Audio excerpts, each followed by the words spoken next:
Hello and welcome, fellow ophthalmologists, to Awesomology. I'm Sue. And I'm Ben, and in this episode, we're counting down our top 3 moments from this series and getting ready to tie a bow on it for 2023. How appropriate. Oh my Here gosh. at Christmas time. Right. Tie a little bow on that. Beautiful little bow. Yeah. So good at tying bows. Are you good at tying bows? No. We should talk about this. No? That's not your thing? I'm lucky I can tie my shoes. So we don't need to be worrying about decorative bows right now. I worry a lot about them. When it comes to bows, I am the equivalent of Velcro shoes to Wow. Christmas bows. I like the bows that are already done. I just have to peel the thing off and stick it on, just like my Velcro shoes back in the day, Okay. which wasn't that long ago, a couple years ago, maybe.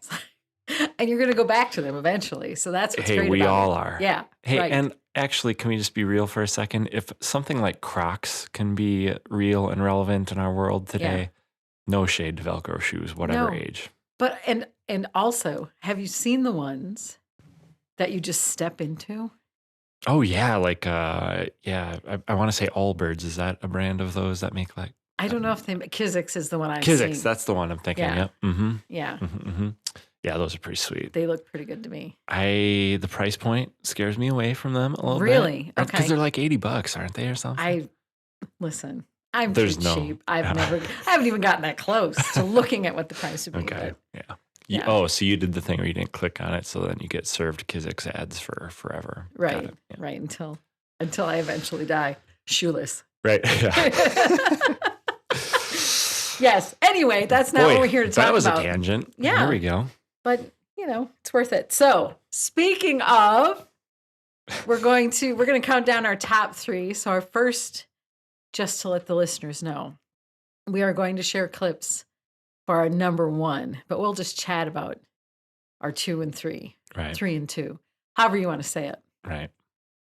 And speaking of going on a tangent, my choice for my number 3 favorite moment from the last year of this was in the episode of Getting Back on Track, which was a whole episode about how we had gotten diverted Mhm. and had to get back on track with what we were doing.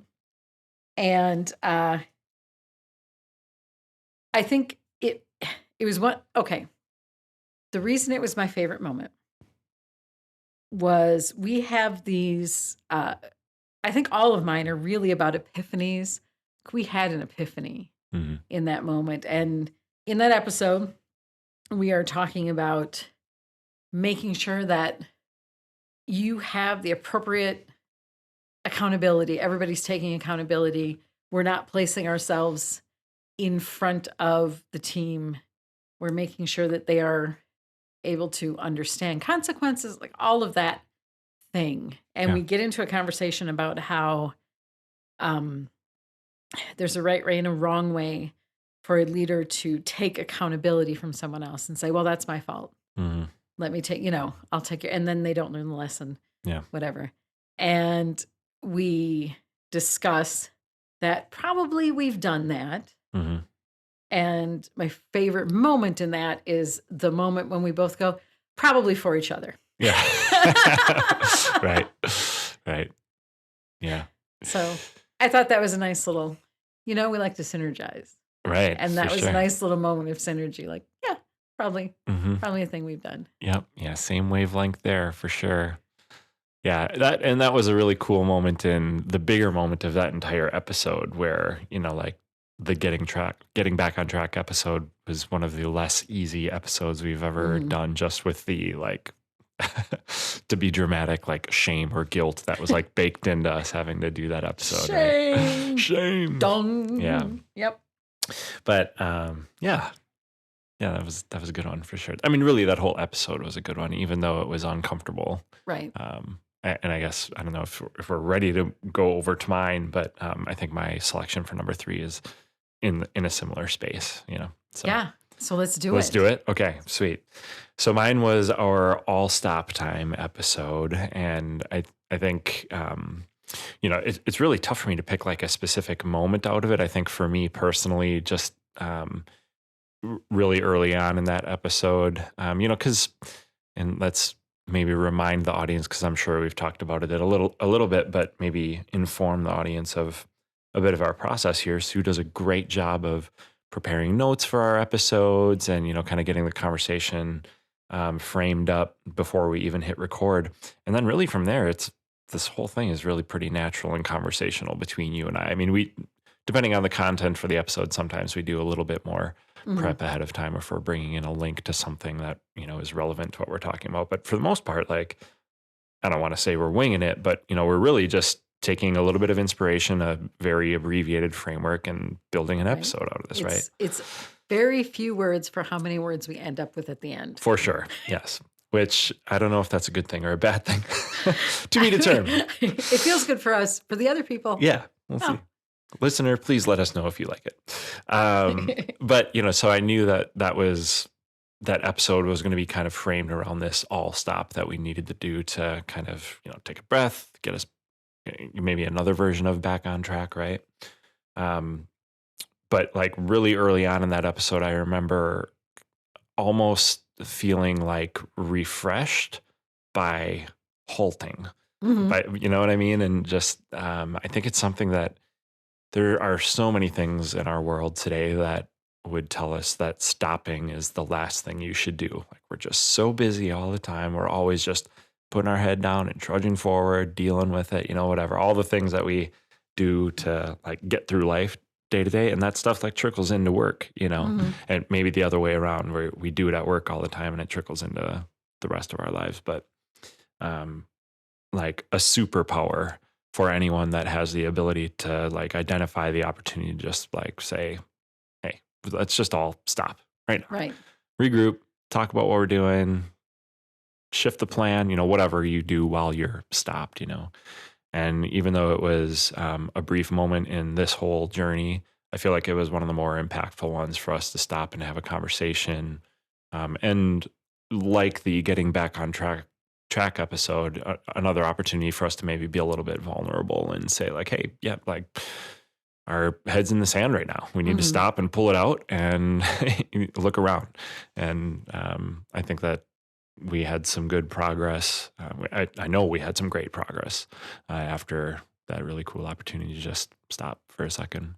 So I feel like I'm generalizing the whole episode into this little moment at the beginning Mhm. of it, but that's really what the whole theme of the episode was. So, but it was cool. It was a cool opportunity. Yeah, that is the magic of that all stop. And I don't know why we don't do that more often with Hmm. more things. Yeah. Because just the feeling of being able to say, we're not doing anything right now. So you Right. don't have to think ahead right now and you don't have to think behind right now. Yeah. You have to, we're in this moment and this is all about assessment. Yeah. Yeah. So, And thinking of myself and the way my brain operates, and how those things might influence our team, and if and when we get to do this all stop kind of stuff. Some things that I think might help me is to create or be aware of maybe some natural times to do an all stop. Right now, we're in one of them, right? End of year, like mhm, maybe the best or one of the best times to do that all stop. Start to kind of frame yourself or set yourself up for the next year.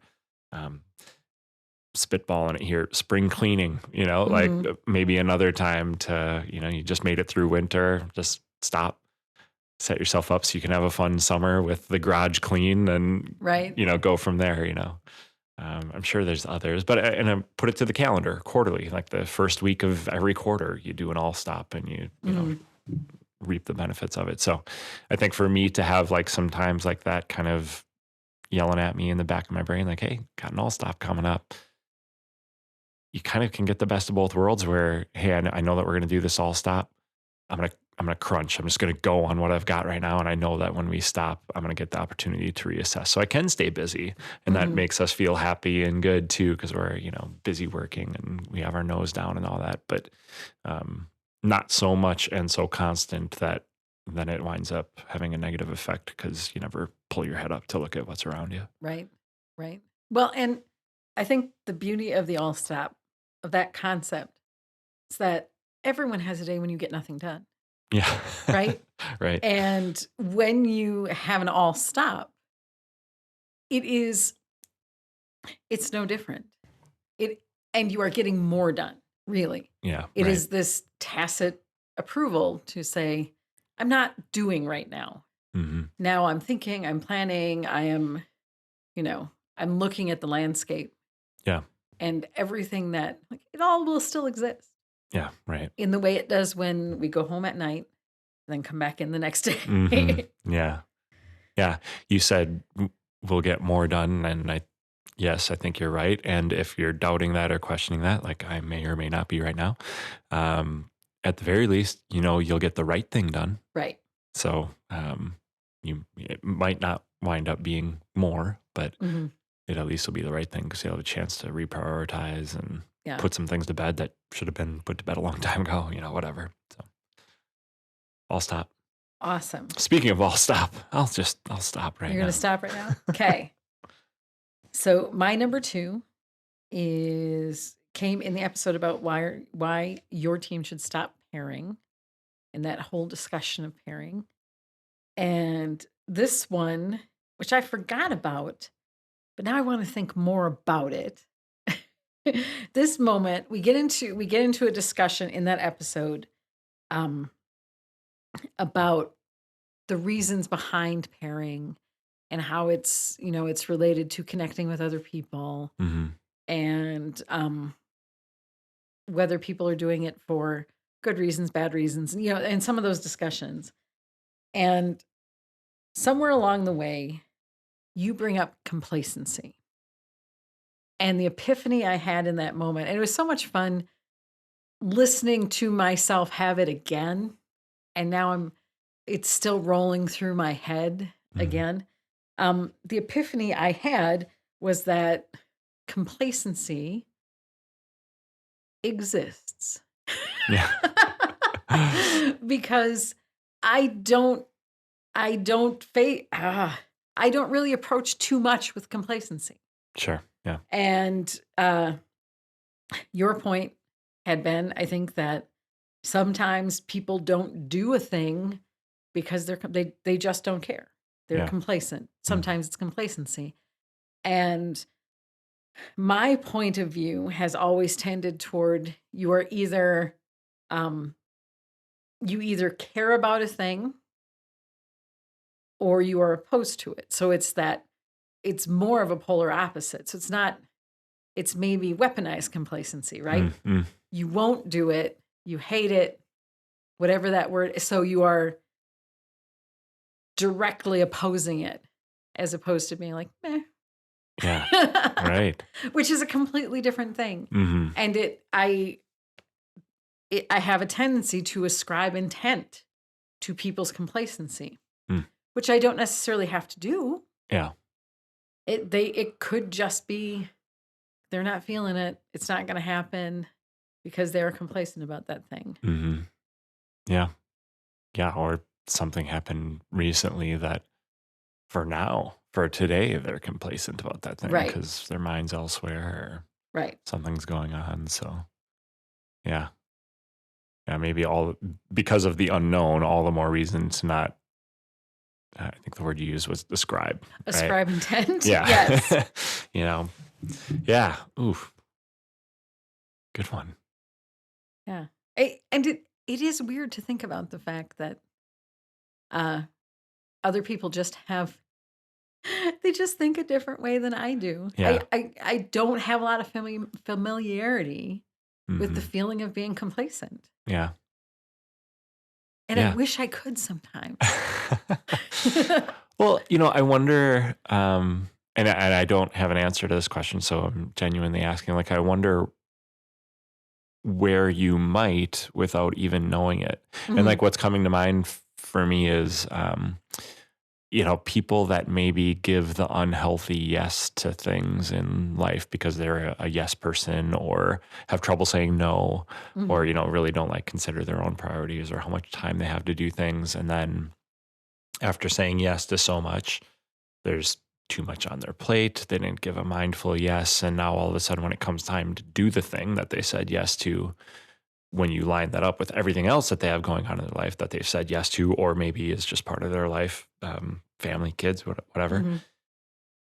then, in that moment, that thing that they said yes to they don't care about anymore, you know, alongside everything else that they have going on. So Mhm. at the same time though, like they said yes to it at one point, they had energy for it at one point. They cared about it enough to say yes, even Mhm. if it maybe was a bit mindless or unthoughtful. Um, so like, I don't know, things change. There's a bunch of dynamics to this, I Right. guess is what I'm saying. And I'm not going to sit here and claim like I understand all of this or know what might be going on in people's brains. But at the end of the day, I guess that's the thing is there's probably a lot more factors to this idea of complacency and stuff than we maybe Mhm. even know about. Right. Well, and in terms of because I've definitely been there, the place you're describing, and I think it is the area where I'm not complacent is the relationship with the person who asked me to do the Mm, thing, sure. Yeah. or the if it's more of a work thing, reputation thing, so the relationship with the thing, Yeah. I remain not complacent about. Yeah. And then I can work myself to the point of like, "Oh, but actually I still care about that thing, but here's Yeah. my good reason that I have overextended myself and now I can Yeah. talk myself out of doing it." Yeah. And at least for me, everyone's different. I don't experience that as complacency. I put as much energy. Yeah. It's so sad. It's so sad. Let me tell you about my childhood and all of my trauma. I put as much energy into worrying about the fact that now I have become complacent Hmm. as I did originally when I said yes. Yeah. And that relationship and everything else. Right. Yeah. Yeah. Well, and I mean, Get some help, right? well, Say it. well, maybe Sue. Yeah, I don't know. But also, let's talk about the good that comes from that, though, too. I mean, your care for relationships.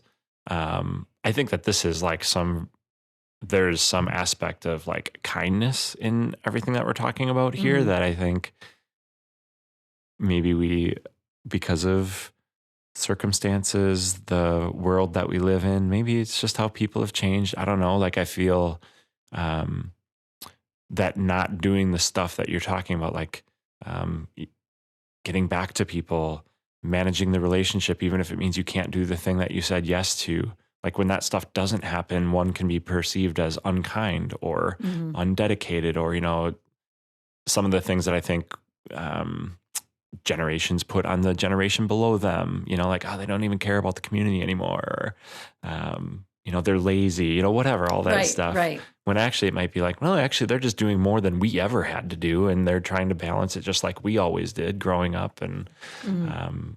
maybe everybody struggles on some level with like communication and being clear about what they've committed themselves to or not. And I don't know. Let's not go down this whole rabbit hole, but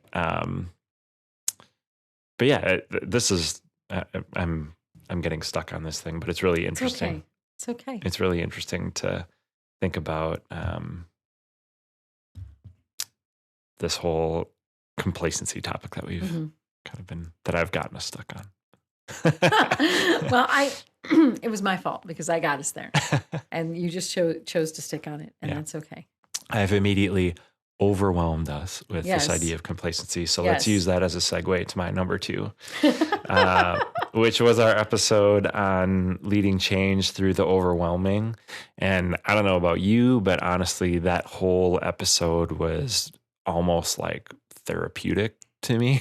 Mhm. Just the opportunity to speak with someone about like how we all feel this way from time to Mhm. time, and maybe how to acknowledge it, process it, communicate about it, and then do something about it. And I remember the social media posts that we used to spread the word about the episode, and it started with like we're all human, and I think that's like one of the like it's like this reminder that like sticks with me ever since we put that episode out there. Like it's just really easy to, as human as we are, it's really easy to forget that we're human and Right. that it's easy to become overwhelmed, that it's easy to get stuck in a place. And um, I think there's like a theme between at least my number two and my number three, in that like these were like vulnerable moments for us, maybe therapeutic moments for us to just create the space for us to chat about some of the things that we got hung up on or can get us stuck or bring us down throughout this process of building an accountable team, but also like every day in everyday work, everyday life. Right. Yeah. I mean, if I had a overarching net positive from this whole process, it really was. I think there were a lot of things, and this is also teasing my next one that you're going to hear. But there are a lot of things that we raised that were maybe unspoken, that we both believe, that Mhm. that are fundamental to our character, that we finally took the time to sit down and talk about and say out loud. And that for me was really cathartic Mm. to be able to say, oh, yeah, no, I think I pride, I really pride us as a team. Um, you and I'm being on a great similar wavelength, right? And being able to, I never feel really sheepish about saying to somebody, well, Ben and I believe this thing, Sure. Yeah. right? Yeah. And really feeling we're on the same wavelengths with those kinds of things. But these conversations serve to reinforce a lot of those things where I think we had these unspoken things that we just both Mhm. value. Yeah. We spoke them. Yeah. Right. Yeah.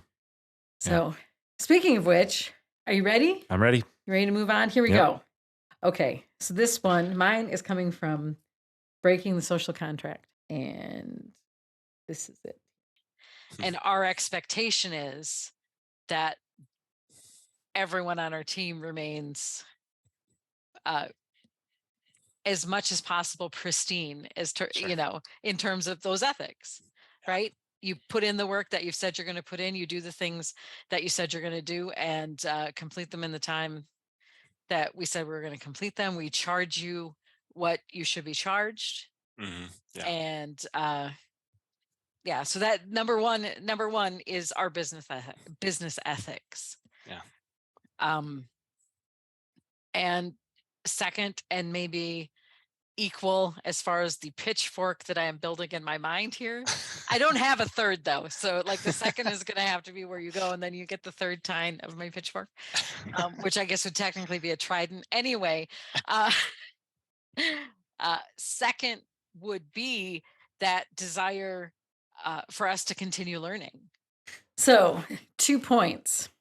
First of all, 3 points. Number one, business ethics. You still can't say it It's after super all hard this to say. Speaking of places that I believe we agree, I think that we have the same business ethics, Mhm. and we believe in just continuous learning. Yeah. And that was one of those things that to say out loud, Yep. say this is who we are, and in essence, as the leaders of this team, this is who the QSO is. Yeah. Yeah. Yeah. I think this whole project is learning, right? Like Mhm. we've been learning, the team's been learning, we're going to continue to learn even when the project is air quotes done, right? And from like an ethics standpoint or an ethical standpoint, like it is a business's duty to keep learning, to provide its best work to its clients. It's a leader's duty to continue to learn, to lead its team the best way they can, or develop people the best way they can, to encourage learning and ethics to their team, right? So, admittedly, right away, listening to it back, I was like, gosh, business ethics, like, is this real? Like, how does this really tie in? But, even just that like 30 seconds was like a nice nudge or reminder. And your comments about, us being aligned, from a ethical business standpoint, that's all real. That's all extremely real. And it's kind of cool to see the connection between learning, continuous improvement, self-improvement, professional development, and running an ethical business, right? Mm-hmm. Yeah, and I think I don't want to denigrate other marketing people, but I honestly don't think that people put the word ethics and marketing in the same sentence too often. Sure, right. They Yeah. don't think of that as being something where you have to be really consciously ethical. Yeah. And I'm proud that we are. Yeah. I'm proud that that is a major part of what we bring into the world. Yeah. And I don't know if it's the differentiator, but it's a differentiator for us for sure. Mm-hmm. You know? Yeah. Hopefully our clients that are listening agree, huh? Right. If they disagree, please, if you disagree, let's talk about it offline. Yeah. Dial 833. Okay. Awesome. Now here comes yours. You ready for yours? Okay. Now let's. Mine's a little longer. Sorry. That's okay. Yeah. I mean, I know one thing that I mentioned earlier was, some ideas like for things that I like to change. And, I mentioned like not settling for painful processes and stuff. And that's something that every member of the team is responsible for, like speaking up when like something doesn't seem right or they see an opportunity for improvement, so like, that's definitely one thing that I took away from this part of the process. And then like looking internally too, like some things that I know I need to do more of, get better at, whatever, is to be disciplined in doing the stuff that I say I'm going to do. I think that sometimes I attach like whether or not I'm meeting expectations on the team with like the delivery of things that I say I'm going to do, that most of the time when I think I come up short on those things are some of the things that maybe like live in the background, like having a conversation with somebody outside of our team, or doing a thing that isn't like attached to a project that has a checkbox and, okay, that project is done now. Researching a thing or getting permission or asking for budget. I don't know. I'm trying to do my best to remember all of the things that I've failed on in the last 7 years. But so like, part of that is maybe just a personal awareness of, hey, like you've said that you would do some stuff, you didn't do it. So like, one, be aware. And again, a survey like this is an opportunity to kind of recognize some of that stuff. But then also like, what are you going to do about it? Like, what do you need to change a practice that you have, a system that you're utilizing to, like, like some of this stuff that I say I'm going to do? Do I need to make it a project in our project management software and have the checkbox and the due date, and so I say that because that's one thing that I think I can do to help just deliver more on the commitments that I'm making, And then along with that, as I'm talking on the negative side of like things that I'm failing on and haven't done, celebrating the stuff that we do, I mean, that's something that we probably, so let's talk about celebrating a celebration, because we probably celebrate more than we think we do. Like, hey, good job person A on that thing that you just did, or good job team on that thing that we did. But also like, can you celebrate too much? Like as long as it's real and it's like something to celebrate. Like, I don't want to make it sound like certain things are worth celebrating and others aren't. Like, everybody's job, everybody's role on this team, on this planet is worth celebrating every single day. But also, we don't have time to party all the time. Says you. Right? Yeah. Yeah. That party budget's going up next year. But yeah, all this to say, like, I think that's an opportunity that we always have, is to like take that pause, take that moment to celebrate. Not just to make people feel appreciated, but like to really like create that moment where we can recognize like, hey team, we're doing stuff. Yeah. That was it. That was it. How did it feel hearing that? First off, I love hearing the sound of my voice. So keep it going. We both do. That's why we podcast. Wow. Yeah. So that was from the Survey Says We're Functional episode. And that whole episode in the practice of like putting a survey out to the team and learning how we all felt about our, kind of our self-assessment of functionality. So many things learned Mhm. just by doing that process. And then um, creating the opportunity for us to talk about it on an episode, um, it just kind of helped bring me confirmation about, well, one, we had a really cool opportunity to get feedback that proved that we, at least obviously from our internal assessment and perspective, we are a functional team. So, as a leader, you when you get an opportunity for someone to say you've got a great team, or to hear feedback from others, hey, your team's just doing a nice job or whatever, like those moments all feel great. Something that we probably don't do enough is what we did as part of that process, like look at Mhm. ourselves and kind of give ourselves a chance to assess things, because that like internal and external feedback, a mix of it, is really important. Not everybody outside of our team sees everything that we do. Here's the challenges that we're facing. Here's our conversations. So all that they might see is stuff that's, relatively good, or, mostly positive, things like Mhm. that. Not that we don't ever get, negative feedback, but not everybody knows everything, right? Same thing inside, right? Like there's advantages and disadvantages to getting your own internal feedback. We know how our conversations go. We feel the feelings that we feel, with each other and stuff. We think that we're doing good work. But if that was all that we looked at and we didn't think about how others perceived us or whatever, we'd be missing something there. So anyway, all that to say, after doing the exercise and talking about it, it just all felt really genuine. It felt really Mhm. real. I feel like we had people on the team open up that it's a little more difficult for them to.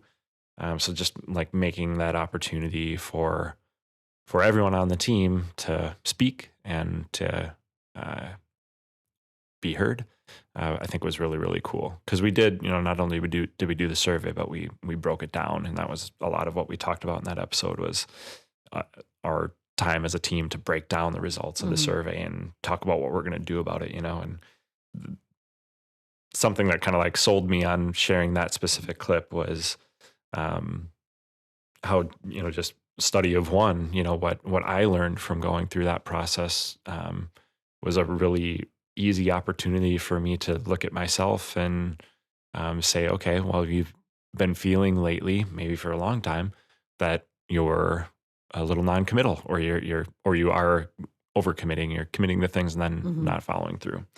Um, and some of it's small. Nobody's gonna die. Nobody's gonna like not get their job done because I didn't hit a due date or something. But sometimes, yeah, sometimes I delay projects. Sometimes I get in the way of things, and so just like acknowledging it, putting it out there to the team so that the team knows I'm aware and I'm trying to do something about it, and also maybe, like I did in that episode, say, well, here's what I need to do. I just need to put some tasks in our project management Mhm. software. I need to put some dates on it so that I can check the box, even if it's something that I am the only one that knows it needs to happen. Nobody else on the team will ever interact with it, but I've got that thing that's part of our normal everyday process, using the tools that we have to do our best work. And I don't know when we recorded that one. It must have been earlier on in the year.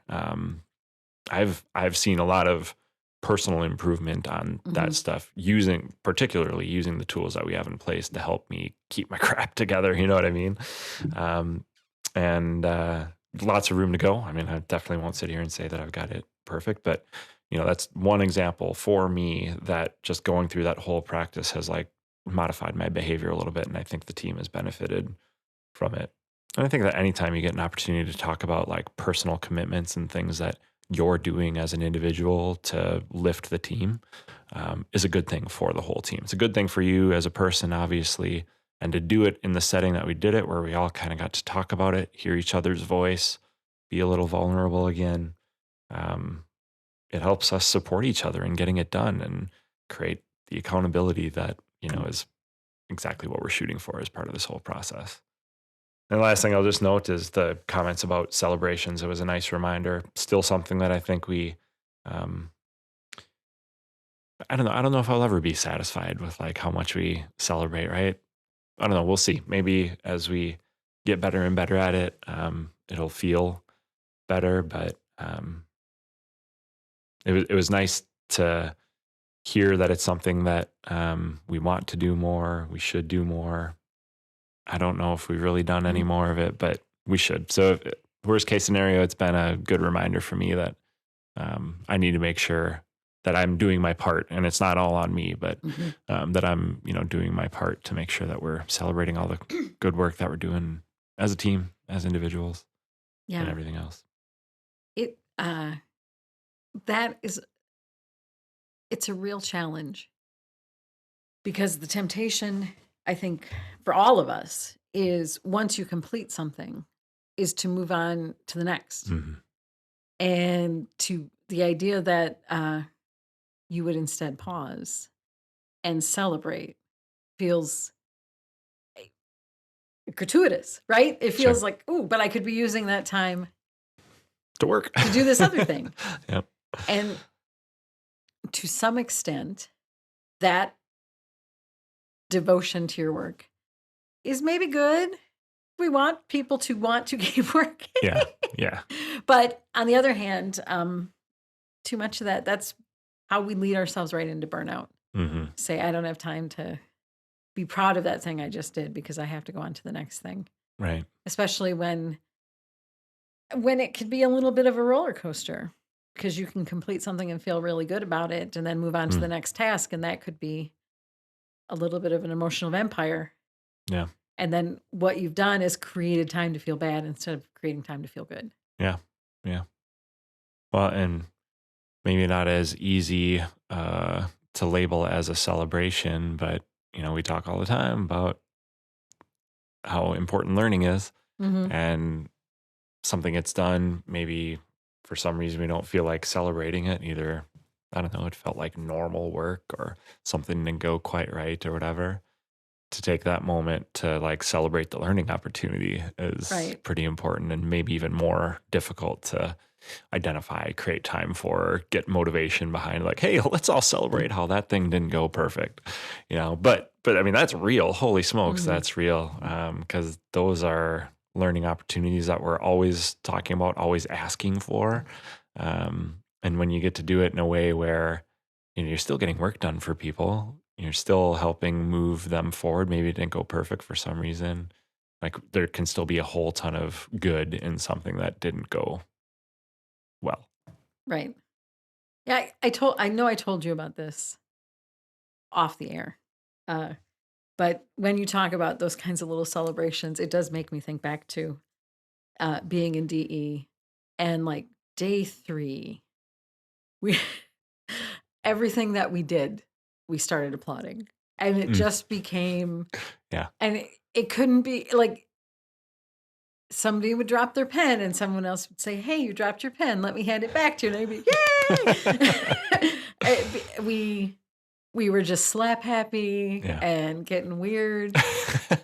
And we just applauded everything Yeah. for 3 days. But you know what?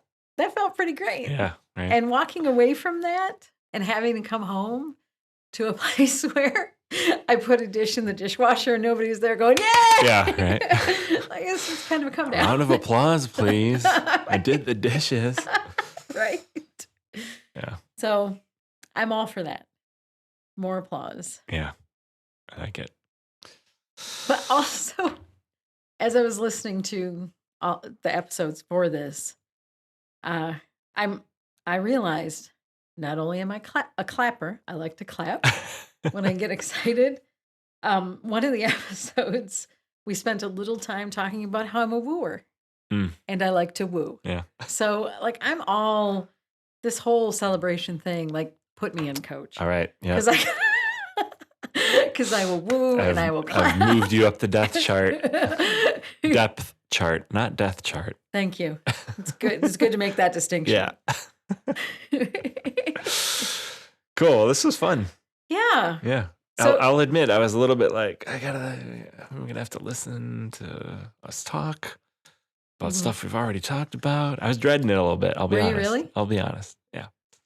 Yeah. But I'm glad I did for sure. And actually was pleasantly surprised how easy it was to pick out a few highlights from the year. Yeah, good. Great So, idea. What about the process? This is it. This is the last time we get to talk about it because we're going to do something different next year. We are. Yeah. What are we going to do, Ben? I'm not telling. Not telling you my secret. Okay. AKA, I don't really know yet. So what about the process? Like this process? Good Great experience. experience. What's next? Any of that stuff? Yeah. I mean, well, yes, 100% good experience. Total advocate for stuff like this. Maybe not necessarily, for other teams. Like maybe the whole accountable teams thing isn't what you should be focusing on. Maybe it's some other kind of like shared learning with milestones and check-ins and opportunities to stop or opportunities to like own that you're behind or, whatever it is that you can get from it. So, we've had some other like stuff happening throughout the year that have kind of been in this same category. Like design challenges that Kylie, one of our designers, is leading, or our inclusive language handbook, kind of like book club project that we have going on. And I think with all of those, there have been similar opportunities to like learn along the way, to stop and be like, hey guys, we're off track, adjust the plan, whatever. So now that I think about it, like it's actually kind of cool, maybe a little overwhelming to think that we've got like at least a few of those things happening all year, but every team should have something like this going on all the time. I think this shared learning experience is really, really cool. So definitely a fan. And if anyone is looking to develop a more accountable team, or, is interested in what we've been talking about framed around this book all year, I will definitely give high praise there and say, great tool to use, a good read. One of those things that you can like put into practice like right away, which, there's a lot of tools and books and learning opportunities like that where you have to do a whole bunch more. You have to do like a whole bunch of groundwork to really feel progress or get something going. And this felt like really easy to just like inject into our week, into our days. You know what I mean? So, right. Yeah, really good. I think there is some what's next about the accountable teams work that we haven't really talked about yet. But as I was listening back to some episodes, particularly the survey episode, it was kind of a reminder to me like, hey, we've got a pretty cool gift of like some baseline data here that like it'd be really stupid of us to like not do another survey at some point in time, not check in on some of that same kind of feedback as a team and see if it's been doing anything good or bad, Right. So I'm sure that's one of the next steps when that happens and stuff. I don't know. And that's okay. Yeah. Yeah. I mean, another nice thing to your point about being able to bring it into practice right away, the book took what, an hour to read? Yeah. Right. And the book again is Revolutionizing Teamwork by Eric Coryell. Gosh, you remembered his name. Good for you. And maybe I said it right. Yeah. Who knows? And yeah, I mean, it's to your point, it's not, I don't think everybody is in the space yet. Yeah. We were really lucky, blessed, not lucky. Yeah. It's not luck.